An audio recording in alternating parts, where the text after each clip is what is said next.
Chapter 11. It's not too late. Kylie pulled up in the front of the restaurant and decided that she really needed to get a better vehicle after the valet waved her past him and into the overflow lot. He must have thought she worked in the kitchen, she decided. She picked a spot on the street instead, deciding it would be better in case she needed those jumper cables again. She swooshed as she walked, with the old silk of the Hawaiian dress feeling cool on her skin. She felt jumpy for some reason and heard the bell of her phone with that same ding. "All right, Tyler, I'm coming," she smiled as she pulled her phone out of her bag to see that the text was not from Tyler, but from her father instead. What could he want, she wondered, swiping to delete the message. It was never good when he contacted her, and she had created strong boundaries between them. Maybe a little too strong, she wondered, as she made her way to the front entrance, quickly forgetting about the message. The reservation clerk showed her to the bar where Tyler was still nursing the third Mai Tai. He didn't know what was up with him and Mai Tais this summer, but he couldn't stop drinking them. Something about the sweet and sour just spoke to him, and he had made it the official drink of his summer outings. Whoa, he thought as Kylie stepped into the bar and sat down next to him. "They're getting our table ready," she said, eyeing the ear cuff and feeling a strange sensation down her spine. She hadn't seen that in a long time. "A rose for my lady," Tyler said, taking the plastic container from under his stool and holding it out to her. The bartender had been nice enough to keep it in the little fridge behind the counter until she had arrived, and now it was beaming beautifully from inside the little dome. "Tyler, you didn't have to do that," she said, knowing that he had remembered her favorite flower after all these years was earning him some extra points. "Here, let me pin it on your dress," he said, opening the package and letting her sniff the bloom. She sighed at the rosy pink scent and allowed him to pull the top of her dress out a little to pin the rose on the inside. Her breasts also glowed from inside the strapless top, and the strong yet sultry smell of late night wafted up and out, catching Tyler in the best way. He said as he inhaled and finished the pinning a little slower than he needed to. "What are you hungry for?" He looked down at her deeply as he realized that could have many connotations. He wasn't coming on too strong. It had been many moons since he'd been out with someone, and he was a little nervous, even if it wasn't officially a date.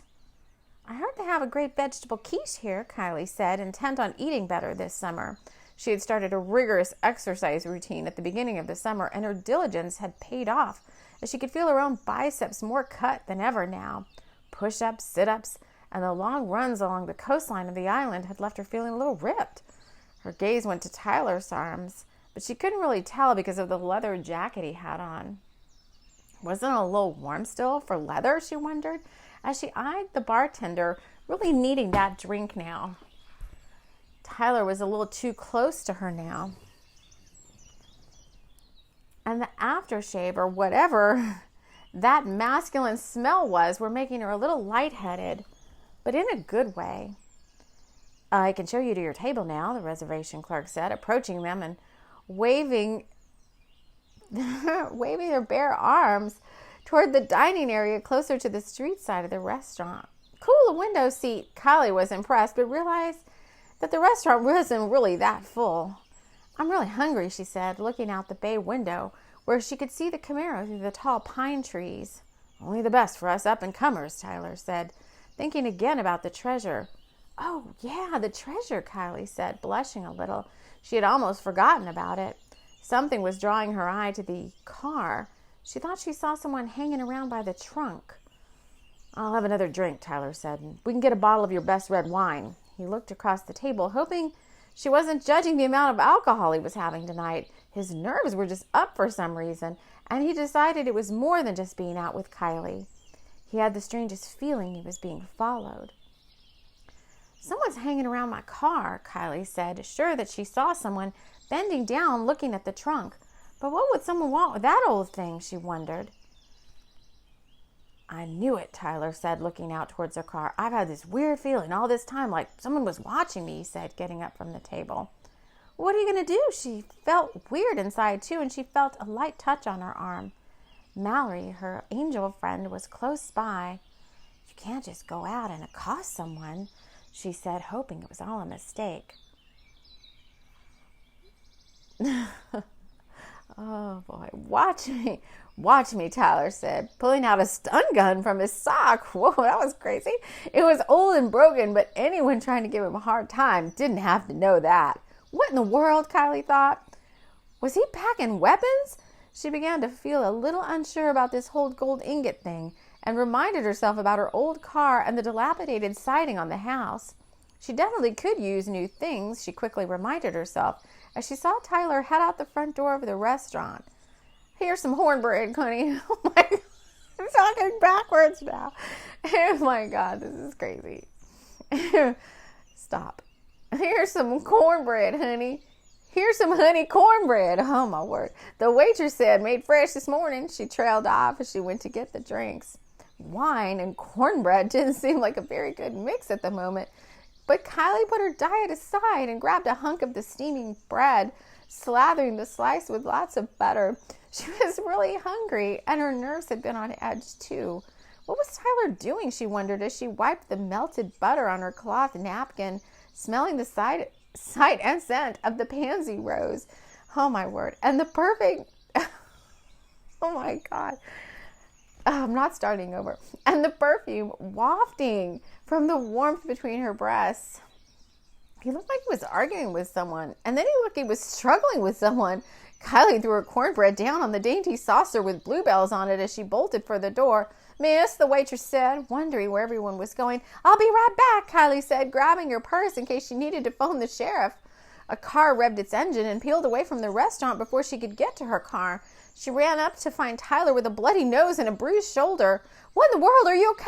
Who was that? She blasted question after question before he could answer. Should I call the sheriff? I'm fine, Tyler said, brushing off his shirt, which had been pelted with dust as the car, a black Mustang with the license plate Hot Fella, hightailed it away. But that guy is going to get what's coming to him, he said. He got my wallet and my money clip, he said, taking the napkin that Kylie had offered him to wipe the blood from his nose. No sheriff, he said, walking back towards the restaurant and hoping they would let him start a tab. Being the son of Dame Marsh in a small town could have its benefits, he decided, although he didn't like to throw his mother's name around lightly. What, can you please tell me what just happened? Kylie was petrified and a little confused by the last few moments. Oh, that was my brother Clive, he said, spitting out blood on the pavement. He's been following me, he said, as if something like this happened all the time. What is going on with your family? Kylie was not sure she wanted any part of the Marshes, and now here was another reason she reminded herself that she had distanced herself from the family in the first place, Tyler included. Let's eat, Tyler said, more hungry now than thirsty, and I'll tell you all about it, he said, suddenly recalling breasts and the sweet scent of the late-night perfume. Wow, that was a wild ride. Chapter 11. Chapter 12. I told you so. Kylie returned to her seat and picked up her napkin, wiping her hands and hoping that the commotion hadn't drawn any unwanted attention to them. But of course, this was a small town, and the goings-on of the people there was something that most ordinary folks were tuned into. The waitress returned with their drinks and a cold towel. For your nose, she said, eyeing the blood still dripping down and hoping it wouldn't stain the new tablecloths. Her mother had saved for quite some time to update the interior of the restaurant, even importing the lace tablecloths from her cousin over in County Cork. Thanks, Tyler said, taking the cool cloth and holding it up to his nose. He picked up his drink and downed it in one gulp. Well, that hasn't been such a good night so far, he said, hoping he hadn't scared her off. That's for sure, Kylie said, also taking a long drink of her wine. What does your brother want? And who actually treats someone in their own family that way? Or anyone for that matter? She said with distaste for the latest occurrence. Who was Clive Marsh, she wondered. She had never heard Tyler speak of him. He's come over from the north coast of Ireland, Tyler said, wincing now as his shoulder began to smart. He told Mother he wanted to research the family line, but talk is he's only been hanging around doing a whole lot of nothing. What do you mean talk is? She asked, perplexed. Who's talking? Are you having him followed? Will you give me a chance to answer? He said, really wanting to be the nice guy. But he reminded himself that Kylie could get a little anxious around others she hadn't known for very long. I was having him followed, he said, and the only one talking is my PI, he said, taking another drink of wine. Miss, Tyler flagged down the waitress, can we have a menu, please? Tyler was really ready to order, but he had forgotten what he wanted with that altercation and all. Oh, sure thing, Mindy Druthers said, eyeing the ear cuff and wondering if this was a date the two were on. She really might want to get some of that guy, too, she thought, embarrassed to be thinking so. She had a particular problem with married men and those that were already taken. I already know what I want, Kylie said. I'll have the vegetable quiche. Good choice, Mindy said, penciling it down in a little shorthand they had taught her in the kitchen. The chef Mario had started off as a short order cook and then decided that it was easier to read the old way of doing things. He knew there was fancy tablet ordering systems and the like, but he wanted to keep the old ways alive. At least somebody should try. Tyler glanced at the menu and decided on the poivre des eaux, the house specialty. Wow, crispy chicken in a buttered pepper sauce over noodles. Something Mario had brought over from his days in culinary school in the Netherlands. He had made it in his own way with the fancy French name, and it had quickly become a favorite at Chateau Miguel's. European fusion with a touch of Asian influence from his grandmother's side of the family. Sounds good, Kylie said. You'll let me try some? She said, hoping he would, and suddenly feeling more drawn to him now. Tell me again what your brother was trying to do to... Why was he trying to rob you? She asked, feeling a little lightheaded from too much wine and not enough food. She slathered another cornbread slice with butter and popped it in her mouth. Butter dripped down her chin, and Tyler reached over to wipe her face with his napkin. She could be so childlike at times. He recalled the time that they'd been out on the lake on the old rowboat his father had left behind when he had passed. It was more of a dinghy, actually, but Tyler didn't care. He had his girlfriend Kylie by his side, and at that time in his life, nothing made him happier. Let's go dipping, she had said, peeling off her swimsuit and plunging into the warm water. She popped up from the green underwaters of Pine Lake and beckoned him in. What the heck, he thought to himself. Tyler needed to loosen up more. His grandmother had always told him. He'd pulled off his swim trunks and hadn't heard the gasp coming from the water. Kylie, for her young age at the time, always impressed by the male form. Kylie. Oh, my word, I'm getting flustered again. Tyler jumped in and swam straight for her, grabbing her up in his arms and kissing her on the mouth. Tongue around tongue, they had felt the heat between them even then. Even in the water, with all the lake spirits watching, they clutched at each other as clouds gathered on the horizon.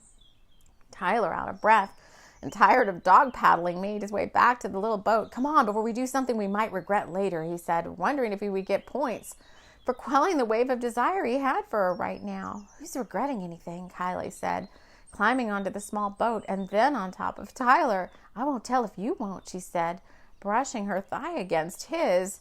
Well, he didn't need telling twice, and mountains moved in more ways than one that afternoon. Tyler? Kylie said again, realizing he was far away. The poivre des eaux sat in front of him on the table, and Kylie eyed the crispy skin on the chicken. What were you thinking about? She asked, hoping it was about something they could do to get this treasure before somebody else did. Oh, just thinking about Clive. Tyler lied and picked up his knife and fork. Yeah, good old Clive, he said, cutting off a piece of crispy skin and offering it to her. Oh, yeah, Clive, she said, hoping he had really been thinking about her. She popped the crispy piece in her mouth and watched Tyler. What was she doing here? She admonished herself again. This was not going to end well. That ear cuff was all she could focus on.